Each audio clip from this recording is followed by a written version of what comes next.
Diversity and inclusion, which are the real grounds for creativity, must remain at the center of what we do. Marco Bizzeri, 2017. This inclusion is what we endeavor to promote on this channel together, even though I admit it's been quite a while since we last met one another. Hello, everybody, and welcome back to another video.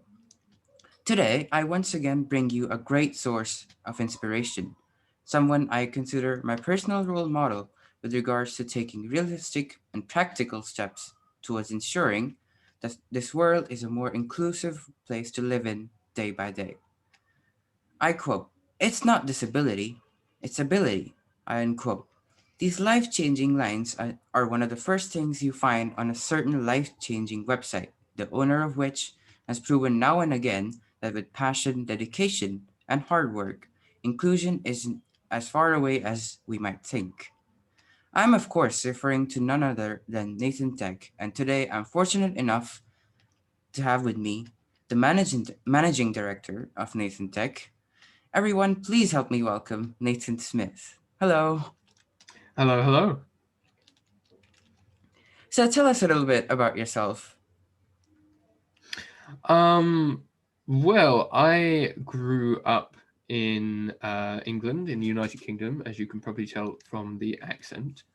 I grew up a little south of London, um, about an hour away from the city, as that's what most people are familiar with. Started development work back in 2013, which was when the website also was originally launched. Although, of course, one could hardly call it a website back then, more just a couple of pages. These days, it's grown much further, obviously, as more products have been released and such. Released a multi-user dungeon text-based online game in 2016, and just finishing up at the time of recording, just finishing up uh, 2 months left of a business degree. Wonderful.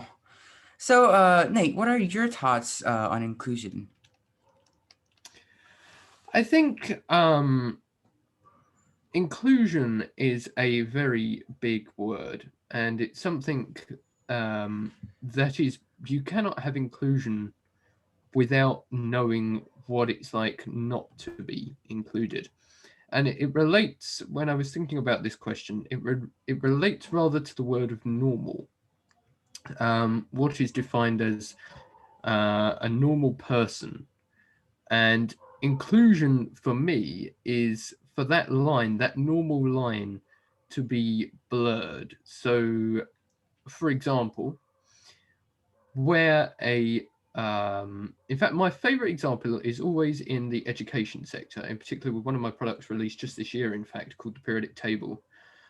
This product really toes that normality slash inclusion line, in that the aim of the program is to be able to give a visually impaired student access to the periodic table, um, give them the information that is on that table, and allow them to access with speed and with the same amount of speed that a sighted student would be able to do if they had, for example, the table in a textbook in front of them. Because Braille is a lot bigger, and bigger can often mean slower, and slower leads to falling behind, which isn't inclusion. Nice. So, so tell us a little bit about Nathan Tech. Okay, so as I said, Nathan Tech was founded back in 2013, originally as an audio game development website. That's how I started off, was coding simple audio games, such titles as the Boat Simulator, the Train Simulator. I then branched out in 2014, 2015 to a couple of mini games, kind of side scrollers. I vaguely remember, I think it was called Trick or Eat, which was a Halloween styled sweet grabbing game. Um, then in late 2015, November 2015, I started development of a multi-user dungeon, which is a text-based online multiplayer game. That launched in July of 2016. Since then, however, Nathan Tech has kind of really left the audio game sector of things. I still do have Shuffle Cars and Against the Clock, which the former is a puzzle game, the latter a memory challenge game. They are still available on the website, and I've no intention of not making them available. But I've more branched off, and Nathan Tech itself has branched off into the software sector, releasing. Started simple with a character counter and very simplistic calendar and media player programs. In recent years, this has now been updated to the most accessible and competitive podcatcher, RSS feed reader, and podcast feed creator. Um, and also Calliope, which is the media player, has seen a huge gain in popularity over the past probably 3 months alone, due to updates and things like that. And we've also branched out. We've released a website builder, so you can build a website without knowing any code at all. Network utilities, obviously the aforementioned periodic table for the education sector, and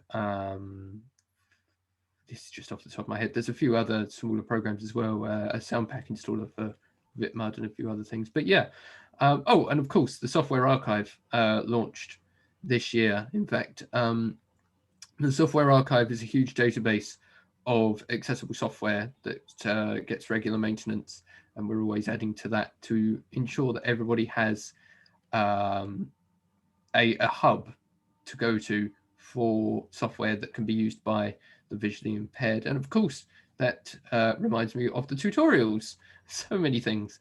The tutorials that I have released, all of them are voiced. Most of them also have text transcripts. Most recent of which was Getting Started with VoiceOver for Apple, very faithfully transcribed by Bobby Blood, wonderful transcriber. But I also have tutorials on learning to code in Python, getting started with HTML for building websites if you wanted to do it the old-fashioned way like I did. And there's a few shorter tutorials, one on versioning numbers, another on Audacity, a couple of other smaller ones. Awesome. So, one of the recent apps that you came up with was Periodic Table, as you already mentioned. So, can you like talk about that a little bit more? Of course. So, as you yourself and probably your watchers are aware, the periodic table of elements is an arrangement of chemical elements used in sciences, most commonly chemistry, but it's also used in physics and biology. And it arranges the elements that we know, such as hydrogen and helium, into rows and columns. And each grid cell has certain bits of information about that. Now, as I mentioned earlier, Braille is bigger than print. And even the most basic of periodic tables usually will be presented on an A3 sheet of paper. And navigation on this sheet can be slow unless you specifically know what element you're looking for and exactly where that element is. You're going to have a look, because there's no such thing as skim reading, really, for a blind person. You know, there's small techniques we can use to speed it up, but at the end of the day, there isn't a way for us to scan a table very quickly. Now, there were solutions to this, which included such things as presenting the table as just a long list, and you could skim down the list, which did speed things up a little bit. But ultimately, the more you add, you know, the more information you have and the more techniques you use, the more paperwork you're carrying around. Paperwork gets creased, Braille gets squished, and it gets heavier, your book bag gets heavier. And again, it's the speed thing, you're not being included. So the periodic table program takes both the list view and the table view, combines them into one program and adds features to allow you to search for elements, to view information about those elements, to jump by number or name, to view in your preferred format, obviously with the lists or the tables. And then when you click on an element, it presents you with a list of data about that element, such as the boiling point, melting point, the symbol, and a short summary of that element, and some common isotopes of that element. And it's important to note as well, the boiling point and melting point get presented in centigrade or Celsius, Fahrenheit, and Kelvin. Amazing. So, what would be your advice to like to the fellow blind and visually impaired listeners, as well as the sighted counterparts, when it comes to be more inclusive and open-minded in general? That's a good question. That's a really good question. For the blind, I'd say the answer is always don't give up. The easiest thing to do in any career path is to give up. And that's most commonly said about the acting sector, but I think it really applies to all sectors that you want to go into. There are jobs out there for everyone. There is a place in this world for everyone. And I think it's very vital that single line of thinking form a core, because once you've got that in your head, you can really build from that and drive, because there isn't a cause without people and there isn't change without people. So if there's going to be a greater drive for inclusion, there needs to be people who are driving for that inclusion. And for a sighted person, I think my advice would have to be difference does not mean different. And I know that's a really weird turn of phrase. But the point is that just because somebody is different doesn't mean they necessarily should be treated differently. Now, obviously, there are exceptions to the rule at the end of the day. A blind person will not be reading a print textbook anytime soon. Although there are some wonderful advancements in OCR and scanning and things like that. Again, it's speed. But what's important is especially with students, treat a blind student as you would treat a sighted student in respect of the standards that you expect. Yes, a blind person will work at a problem slightly differently. They might be using technology rather than pen and paper, but the standards of results that the sighted person should expect, both as a teacher and an employer, and the standards of results that the blind person should expect to output should nonetheless be inclusive. They should be on a level with our sighted peers. And I think that's most important. Don't consider it as them and us. We're all human. Some of us just perceive the world slightly differently. Amazing. So,